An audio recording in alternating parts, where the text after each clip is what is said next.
قال الله تعالى في شان حبيبه مخبرا وعامرا إن الله وملائكته يصلون على النبي يا أيها الذين آمنوا صلوا عليه وسلموا تسليما اللهم صل على سيدنا مولانا محمد معدن الجود والكرم وآله وبارك وسلم سبحان ربك رب العزة عما يصفون وسلام على المرسلين والحمد لله رب العالمين.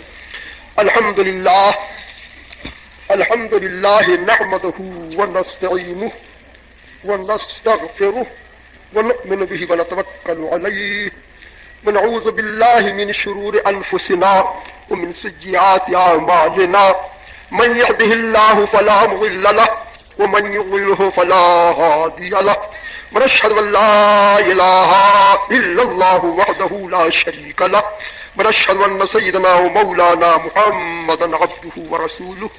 أما بعد فأعوذ بالله من الشيطان الرجيم بسم الله الرحمن الرحيم عسى أن يبعثك ربك مقاما محمودا.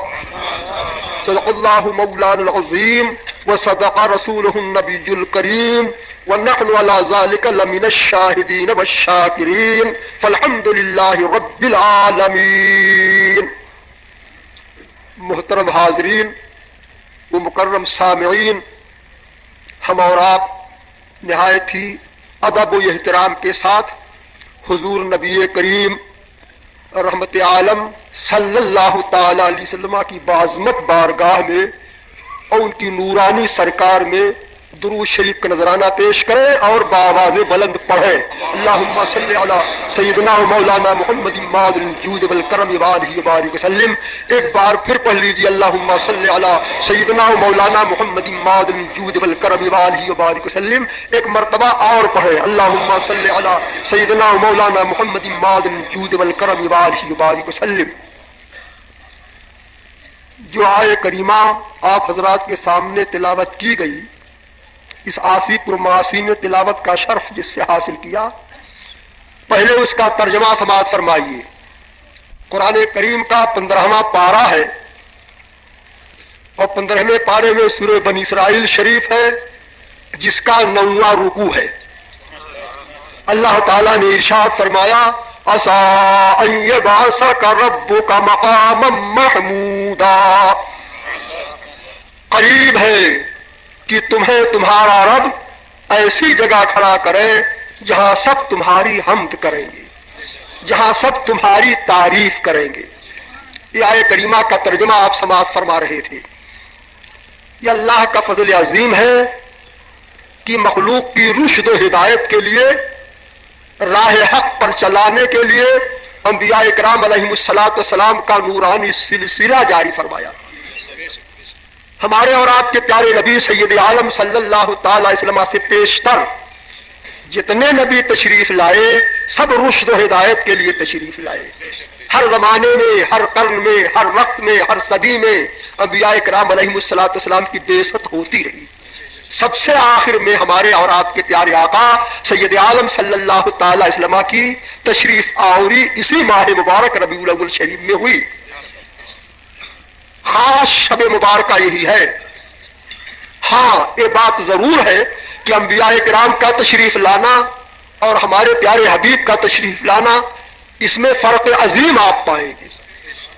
انبیاء کرام علیہم السلام سرکار کے پہلے تشریف لاتے رہے، ان کی بعثت مبارکہ ہوتی رہی، لیکن ان کا تشریف لانا ایسا تھا کہ ایک وقت میں ایک نبی تشریف لے آئے اور پھر وہی برکت والا زمانہ، وہی روشن وقت ہے کہ اسی وقت ٹھیک دوسرے نبی تشریف لائے، اور وہی سما ہے بڑھا ہوا رحمت کا کہ تیسرے نبی تشریف لائے، چوتھے نبی تشریف لائے، یہاں تک کہ ایک وقت میں سینکڑوں انبیاء کرام ایک وقت موجود ہوتے تھے فرش زمین پر.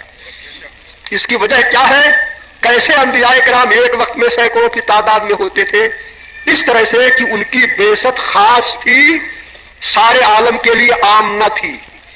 وہ صرف اپنی قبیلہ اور خاندان کی رشد و ہدایت کے لیے بھیجے جاتے تھے. ایک نبی اپنے خاندان کی ہدایت کے لیے تشریف لائے، دوسرے نبی اسی وقت بھیجے گئے وہ اپنے خاندان کی ہدایت کے لیے تشریف لائے. چوتھے اپنے قبیلے کے لیے تشریف لائے. تو اس طرح سے ایک وقت میں سینکڑوں کی تعداد انبیاء کرام کی تھی اور اسی روشنی کے زمانے میں آتے رہے کے بعد دی گئے.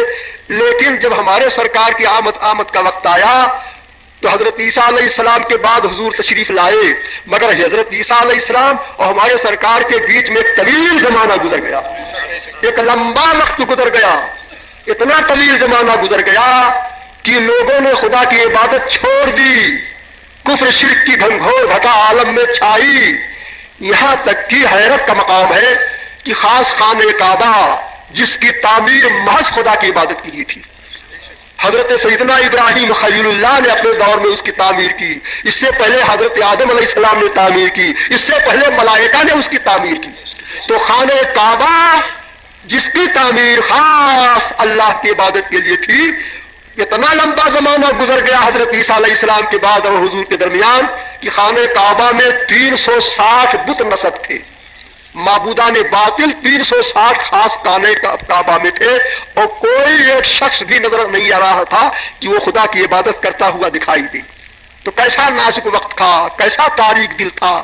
میاں تاریک وقت کے ساتھ ساتھ قلوب بھی سیاہ ہو چکے تھے، اور حضرت عیسیٰ علیہ السلام کے پیشتر انبیاء آئے تو روشنی کے زمانے میں آتے رہے، اجالے کے وقت میں آتے رہے، اور مصطفیٰ آئے تو زمانہ تاریک ہو رہا تھا، سخت کالا ہو رہا تھا. اسی کو اعلیٰ حضرت عظیم البرکت فرماتے ہیں کہ دیکھو اس زمانے کا حال جب اور انبیاء تشریف لائے وہ کیسا تھا، اور اس دور کا حال جب ہمارے نبی تشریف لائے تب کیسا آیا ہے. تو امام اہل سنت فرماتے ہیں کہ سب چمک والے اجلوں میں چمکا کیے، سب چمک والے اجلوں میں چمکا کیے، اور اندھے شیشوں میں چمکا ہمارا نبی، اندھے شیشوں میں چمکا ہمارا نبی. اندھے شیشوں میں چمکنا ایک خاص کمال ہے. اللہ اللہ. تو نبی کریم رؤوف رحیم جب تشریف لائے تو یہ عالم تھا، اور دیکھو ایسے عالم میں جبکہ جسے دیکھو وہ راہ حق سے منحرف ہے، جدا ہے، الگ ہے، ایسے وقت میں حضور کا تشریف لانا اور تنہا مصطفیٰ کی آواز حق ہے.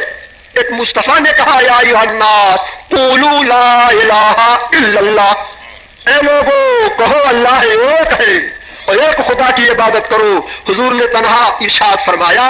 اس عرب کے ریگستان میں، عرب کے میدان میں، پورے ملک میں ایک مصطفیٰ کی آواز حق تھی، لیکن عرب کے چپے چپے میں پہنچ گئی، عرب کے شرق و غرب میں، شمال و جنوب میں پہنچ گئی کہ کہنے والے کو کہنا پڑا کہ مصطفیٰ کی آواز حق کیسی تھی. وہ بجلی کا کڑکا تھا یا صوت ہادی، وہ بجلی کا کڑکا تھا یا صوت ہادی، عرب کی زمین جس نے تنہا ہی لا دی.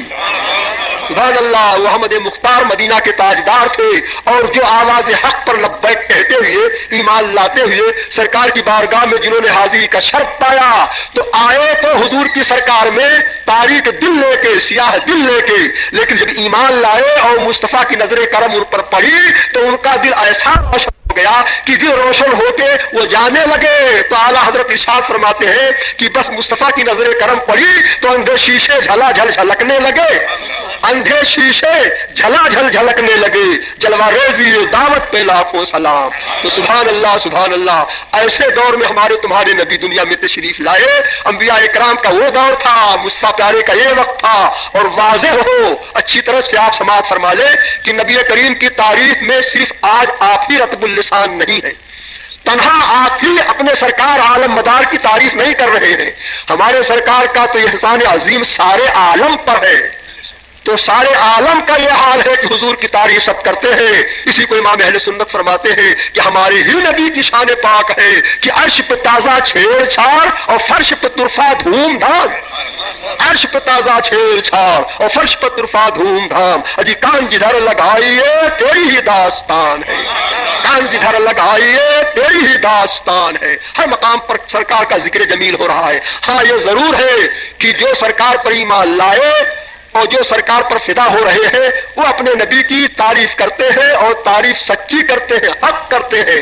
صرف ایمان والے، صرف مصطفیٰ کو ماننے والے وہی نبی کریم رؤوف الرحیم کے ذکر جمیل کی محفل کا انعقاد بھی کرتے ہیں اور حضور کا ذکر جمیل سنتے بھی ہیں، سناتے بھی ہیں. وہ اہل حق ہے. وہ صرف چند ہے جو ایمان لائے، ہمیشہ سے معمول رہا ہے. ہاں ان کے رب نے ارشاد فرمایا کہ اے میرے پیارے حبیب، آج تو تم پر جو ایمان لائے وہ تمہاری تعریف کرتے ہیں، لیکن کل قیامت کا میدان ہوگا ہوگا تو قیامت کے میدان میں تمہیں ایسی جگہ عطا کروں گا کہ جس مقام پر محشر والے تمام تمہاری تعریف کریں گے، وہاں موافقین بھی تعریف کریں گے، مخالفین بھی تعریف کریں گے، اولین ہوں گے، آخرین ہوں گے، اگلے پچھلے سب ہوں گے، اور سب حضور کی شان رفیع دیکھ کر کے رطب اللسان ہوں گے۔ کیا رب کا ارشاد نہ سماعت فرمایا آپ نے کہ رب نے ارشاد فرمایا عسیٰ ان یبعثک ربک مقاما محمودا، اے پیارے حبیب قریب ہے کہ تمہیں تمہارا رب مقام محمود عطا فرمائے گا، کہ اس مقام پر جب تم ہوگے تو سارے عالم وہاں تمہاری تعریف میں ہوگے۔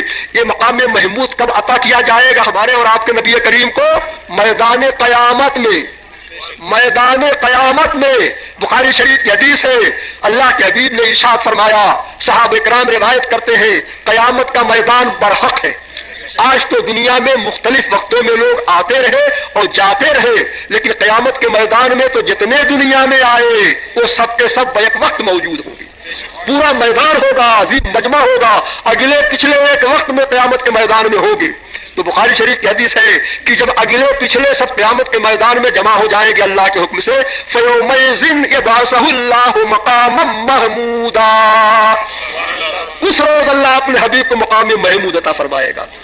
اور جب مقام محمود پر مصطفیٰ ہوں گے تو یحمدہ الاولون والآخرون یحمدہ اہل الجمع کلہم، فرماتے ہیں اہل معاشر جتنے پہلے تھے جتنے بعد میں ہوئے، وہ جب سب اہل معاشر ایک جگہ ہوں گے تو سب کے سب شان مصطفیٰ کو دیکھ کر کے وہاں تعریف کرتے ہوں گے، حمد کرتے ہوں گے، رتبہ بیان کرتے ہوں گے۔ تو اعلیٰ حضرت عظیم البرکت نے بھی بیان فرمایا، اور ہمارے اسلاف فرماتے ہیں اللہ اللہ آنے والا مخلوق میں شان کے ساتھ ایک تنہا آیا جن کا نام تو پیارا محمد ہے صلی اللہ تعالی وسلم، اور جن کو ان کے رب نے مقام محمود عطا کیا ہے۔ تو فرمایا کہ مقام تو محمود نامت محمد، یا رسول اللہ مقام تو محمود وہ نامت محمد، بدی شاہ مقام وہ نام قیدارت، آپ کا نام پیارا محمد ہے، آپ کا عظیم مقام محمود ہے۔ تو مخلوق میں نہ جیسا ایسا مقام کسی نے پایا ہے، نہ مخلوق میں ایسا نام کسی نے پایا ہے۔ سبحان اللہ، نام بھی بے نظیر و بے مثال ہے، مقام بھی بے نظیر و بے مثال ہے، لیکن ہمارے کرم کا، ہمارے سرکار کے کرم کا ہر سماعت فرمائے۔ حدیث شریف میں ہے اور بخاری شریف کی حدیث میں ہے، حضور رحمت عالم صلی اللہ تعالی وسلم نے اپنے نام کے متعلق ارشاد فرمایا، قال رسول اللہ صلی اللہ تعالی علیہ وسلم سمو بے اسمی، حضور نے فرمایا اپنی امت کو حکم دیا کہ تم میرے نام کو اپنے لیے چن لو، میرا نام تم بھی رکھو۔ تو امت کو حضور نے اپنا نام رکھنے کی اجازت دے دی کہ میرا نام جو ہے وہ میں تمہیں عطا کر رہا ہوں، تم بھی میرے نام پر اپنا نام رکھو، اپنی اولاد کا نام رکھو۔ ارشاد فرمایا تمہارا کیا نقصان ہے، تمہارے گھر میں ایک محمد ہو، دو محمد ہو، تین محمد ہو، تم اپنی اولاد کا نام میرے نام پر رکھو۔ اس کا عظیم فائدہ قیامت میں ظاہر ہوگا کہ رحمت والے نبی نے ہم کو آپ کو کیوں اجازت دیا کہ میرا نام تو بے نظیر و بے مثال ہے، خوبی والا ہے، مگر ہم تم کو اجازت دیتے ہیں کہ میرا نام اپنی اولاد کا نام رکھو، اپنا نام رکھو۔ اس کا فائدہ قیامت میں ظاہر ہوگا۔ سیرت حلبیہ شریف میں حدیث ہے کہ فرمایا قیامت کے میدان میں جب اللہ تعالیٰ کا حکم ہوگا اور جنتی جنت میں جانے لگیں گے تو اللہ تعالیٰ کے فضل و کرم سے یہ ندا ہوگی، ارشاد ہوگا اللہ اللہ یا محمد قم فادخل الجنت بلا حساب، ارشاد ہوگا اے محمد کھڑے ہو کر جنت میں چلے جاؤ بغیر حساب کے، بلا حساب کے۔ تو جب یہ حکم ہوگا کہ کھڑے ہو جنت میں جاؤ بلا حساب کے اور نام لے کے کہا جائے گا یا محمد قم، اے محمد کھڑے ہو جاؤ، تو میدان محشر میں جن کا بھی نام محمد ہوگا وہ اس ارشاد عالی کو سن کر کے سمجھے گا کہ مجھے کو حکم ہو رہا ہے، وہ سب کے سب کھڑے ہو کے جنت میں جانے لگے، سب نام والے کھڑے ہو کے جنت میں جانے لگیں گے۔ تو اللہ تعالیٰ علیہ وسلم لا یمنعون، حضور کی عظمت کے خاطر نام کے برکت کی وجہ سے ان میں سے کسی کو روکا نہیں جائے گا، جتنے نام والے ہیں سب جنت میں جائیں گے۔ سبحان اللہ، اسی کو شاعر نے کہا کہ مقام تو محمود نامت محمد، بدی سا مقام وہ نام قیدارا، یا اللہ کے حبیب آپ کا نام تو محمد ہے اور مقام محمود ہے، ایسا رتبہ کس نے پایا؟ سبحان اللہ سبحان اللہ، یہ نبی کریم رؤوف الرحیم صلی اللہ تعالی وسلم کی عظمت ہے۔ لیکن یہ سوال ضرور پیدا ہوتا ہے کہ سرکار کو مقام دیا گیا کہ قیامت کے میدان میں سب حضور کی تعریف کریں گے، ہاں آپ حضرات ذرا آگے بڑھائیے، سمٹ آئیے آپ حضرات اور توجہ سے سماعت فرمائیے، بہترین وقت ہے، سہانا وقت ہے، مبارک رات ہے، مقبولیت کا وقت ایسا ہی ہوتا ہے. الحمدللہ رب العالمین. ارشاد فرمایا کہ قیامت کے میدان میں رسول گرامی وقار صلی اللہ تعالی وسلم کو مقام محمود ملے گا. لیکن مقام محمود کس وقت کو کہتے ہیں؟ حضور کس عالم میں ہوں گے تب اس مقام کو مقام محمود کہتے ہیں. تو ارشاد فرمایا اللہ اکبر. مدارک شریف میں قول نقل فرمایا ہے مدارک التنزیل میں, اسے ارشاد فرمایا او ہوا مقام یوتا فیہ لواء الحمد. فرماتے ہیں کہ قیامت کے میدان میں ہمارے نبی اپنے رب کی ایسی تعریف کریں گے, اپنے رب کی وہ حمد جلیل کریں گے. حضور فرماتے ہیں کہ جیسی قیامت کے میدان میں اپنے رب کی تعریف کروں گا ویسی تعریف کرنے کی قوت کسی زبان میں ہے ہی نہیں. اللہ نے کسی کو وہ طاقت ہی نہیں دیا ہے جو قیامت کے میدان میں مجھ کو طاقت ملے گی کہ میں اپنے رب کو سجدہ کروں گا اور اپنے رب کی تعریف کروں گا. تو حضور نے ارشاد فرمایا اس وقت مجھے ایک جھنڈا دیا جائے گا, اللہ عطا فرمائے گا, جس کا نام ہوگا لواء الحمد. تو اس جھنڈے کے نیچے تمام میدان محشر والے ہوں گے. اس جھنڈے کے نیچے مومنین ہوں گے, کافرین ہوں گے, موافقین ہوں گے, مخالفین ہوں گے, اولین ہوں گے, آخرین ہوں گے, سب جھنڈے کے نیچے ہوں گے.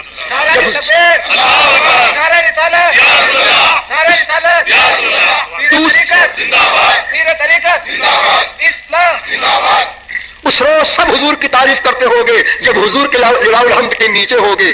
اعلیٰ حضرت عظیم البرکت کی ساری زندگی مصطفیٰ کی یاد میں گزاری, فتاوی نویسی سے لوگوں کو راہ حق دکھایا, اچھی باتیں بیان فرمائی, مسائل برحق کا اظہار فرمایا. اور نعتیہ کلام تو ان کے ایک دیوان ہی چھپا ہوا ہے.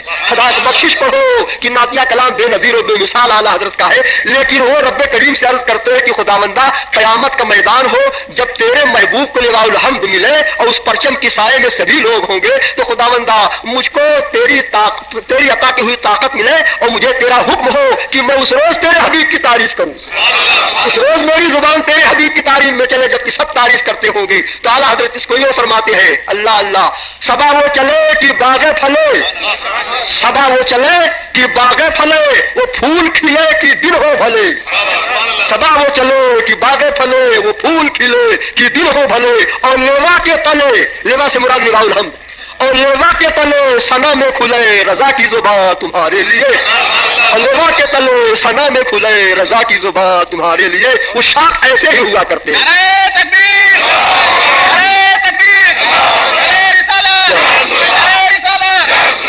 سبحان اللہ. تو لواء الحمد جب حضور کے ہاتھ میں ہوگا تو سب تعریف کرتے ہوں گے.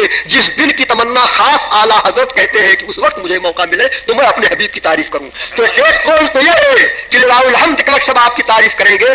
اور تفسیر خاطر شریف میں ارشاد فرمایا کہ وہ تو ہے ہی ہے, یہ بھی قول ہے کہ حضور کے ہاتھ میں لواء الحمد ہوگا تب بھی سب تعریف کریں گے. والمقام المحمود ہوا مقام الشفاعہ. مقام محمود وہ ہے جب رسول کریم مقام شفاعت پر ہوں گے. سبحان اللہ سبحان اللہ. ایسے وقت پر جب رسول ہوں گے تو یحمدہ فیہ الاولون والآخرون, اگلے پچھلے سب حضور کی تعریف کرتے ہوں گے. اور واضح ہو آپ سماعت فرمائیں مقام شفاعت کبریٰ مخلوق میں صرف ہمارے نبی نے پایا ہے. انبیاء کرام کا رتبہ بلند ہے, اس میں کوئی شک و شبہ نہیں, ہر نبی کا بلند مقام ہے. لیکن مقام شفاعت کبریٰ کسی نبی نے نہیں پائی, یہ پایا مقام احمد مختار نے, آج کے آنے والے مدینہ کے تاجدار. بخاری شریف کی ایک حدیث آپ سماعت فرماؤ جس میں رسول کریم نے فرمایا کہ 5 چیزیں اللہ نے مجھ کو ایسی دی ہیں کہ کسی نبی نے وہ 5 چیزیں نہیں پائی ہیں. اسی میں مقام شفاعت بھی ہے. تو قال رسول اللہ صلی اللہ تعالی علیہ وسلم اوتیت خمسا لم یؤتہن احد من الانبیاء قبلی نصرت بالرعب مسیرۃ شہر وجعلت لی الارض مسجدا وطہورا فأیما رجل من وجعلت لی الارض مسجدا وطہورا فأیما رجل من امتی ادرکتہ الصلاۃ فلیصلی وحلت لی الغنائم ولم تحل لأحد من قبلی وأوتیت الشفاعۃ وكان النبي يبعث إلى قومه خاصة وبعث إلى الناس عامة وبعث إلى الناس كافة. یہ طویل حدیث بخاری شریف کی پڑھی جاتی ہے, پڑھائی جاتی ہے. 5 چیزوں کا ذکر حضور نے فرمایا کہ مجھ سے پہلے جتنے نبی تشریف لائے تھے وہ 5 چیزوں میں سے کسی نے نہیں پائی. مجھے میرے رب نے عطا فرمائی. اللہ تعالیٰ نے مجھے خاص فرمایا ان 5 چیزوں کے لیے. اب 5 چیزوں کا ذکر حضور نے فرمایا. پہلی بات حضور نے فرمائی کہ پہلی بات تو مجھے یہ عطا کی گئی کہ نصرت بالرعب مسیرۃ شہر، میری مدد کی گئی ہے 1 ماہ کی مسافت کے روز سے. یعنی حضور یہ بیان فرماتے ہیں کہ ہم جب جہاد کے لیے نکلتے ہیں، راہ حق میں اپنا قدم آگے بڑھاتے ہیں، تو ہم جہاد کے لیے جا رہے ہیں وہاں کہ 1 مہینے میں پہنچیں گے. جس مقام پر ہم جہاد کے لیے جا رہے ہیں پہنچیں گے 1 مہینے میں. لیکن جیسے اس طرف ہم رخ کر دیتے ہیں، چلنے لگتے ہیں، اور کفار و مشرکین کو وہاں خبر ہو جاتی ہے کہ وہ آ رہے ہیں اور ان کا لشکر آ رہا ہے، تو 1 مہینے کی راہ سے ان کے دل لرزتے رہتے ہیں، وہ کانپ اٹھتے ہیں، ان پر میرا روب طاری ہو جاتا ہے. سبحان اللہ. تو کوئی کہیں جاتا ہو 1 ماہ کا فاصلہ ہو، تو کون ایسا شخص ہے کہ اس کا روب کسی کے دل پر چھا جائے؟ یہ صرف مصطفیٰ ہے کہ 1 مہینے کا فاصلہ ابھی ہے، وہ خبر لگ گئی تو ہی لرزہ برندام ہو رہے ہیں، وہی مصطفیٰ کا روب اوپر چھا رہا ہے، وہی کانپتے ہوئے نظر آ رہے ہیں. تو حضور نے ارشاد فرمایا یہ اللہ نے مجھے عطا فرمایا ہے. یہ نصرت بالرعب مسیرۃ شہر، میری مدد کی گئی ہے، میرے رب نے میری مدد فرمائی ہے 1 ماہ کے مسافت کے روب سے. یہ بات صرف میں نے پائی. اور دوسری بات حضور نے بیان فرمائی کہ جعلت لی الارض مسجدا وطہورا، اللہ تعالیٰ نے میرے لیے اور میری امت کے لیے تمام روئے زمین کو جائے سجدہ بنایا ہے اور زمین کو پاک کیا ہے. یہ حضور نے اس موقع پر بیان فرمایا کہ اگلی جتنی امتیں تھیں، اگلے جتنے تشریف لائے تھے نبی، انہوں نے اپنی قوم کو حکم دیا عبادت کا، اپنی امتیوں کو عبادت کا حکم دیا، اور ان لوگوں نے عبادت خانہ تعمیر کیا. لیکن ان کو یہ حکم ملا تھا کہ ان کی عبادت ہوتی تھی جب وہ عبادت خانے میں پہنچتے تھے، تبھی ان کی عبادت ہوتی تھی. اپنے گھر ان کی عبادت نہیں ہوتی، دکان میں عبادت نہیں ہوتی، میدان میں عبادت نہیں ہوتی. ان کی عبادت کب ہوتی تھی؟ جب تعمیر والے مقام پر پہنچ جاتے تھے جس کو عبادت کے لیے خاص کیا تھا، تو ان کی عبادت جب ہوتی تھی. تو حضور نے ارشاد فرمایا کہ اگلے نبیوں کا تو یہ حال تھا، ان کی امتوں کا یہ حال تھا، لیکن جب میری بعثت ہوئی تو جعلت لی الارض مساجدا، اللہ نے میرے لیے تمام روئے زمین کو جائے سجدہ بنا دیا ہے، مسجد بنا دیا ہے.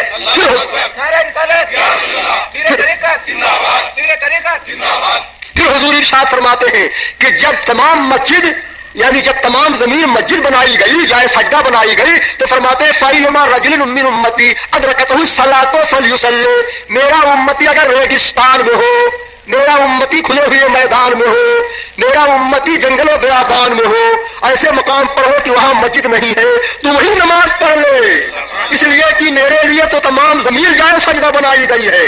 اپنے رب کو سجدہ وہی کر لے اگرچہ کسی مقام پر ہو وہاں مسجد نہ ہو. اور یہ بھی ارشاد فرمایا کہ تیمم کرنا جائز ہوا تھا صرف میری امت کے لیے، ہمارے سرکار سے پہلے کسی کے لیے تیمم جائز نہیں تھا. تو اب تو یہ حال ہے کہ اگر کسی مقام پر آپ ہو، جنگل میں، ریگستان میں، کہیں پانی کا نام و نشان نہیں ہے، نماز کے وقت آئے، تیمم کر کے وہاں خدا کی عبادت کر لو، تمہارے لیے تیمم جائز ہے. یا کوئی مریض ہے، مہلک مرض میں گرفتار ہے، طبیب حاذق نے کہہ دیا، وقت کے حکیم عظیم نے کہہ دیا کہ اس مرض میں پانی کا قطرہ قطرہ مہلک ثابت ہوگا، تو مفتیان کرام کا فتویٰ موجود ہے کہ جب ایسا خطرہ ہو کہ مرض کا ازدیاد ہوگا، بڑھتا رہے گا، خطرناک صورت اختیار کرے گا، تو اس صورت میں بھی تیمم جائز ہے. تو پانی ہوتے ہوئے اب خطرہ اس کو ہے کہ مرض بڑھے گا، تو بھی تیمم جائز ہے. تو تیمم خاص اسی امت کے لیے ہے. تو حضور نے ارشاد فرمایا یہ زمین میری امت کے لیے پاک کی گئی، یہ زمین میری امت کے لیے جائے سجدہ بنائی گئی. اس سے پہلے کسی نبی کا ایسا حال نہیں تھا، کسی امت کا حال نہیں تھا.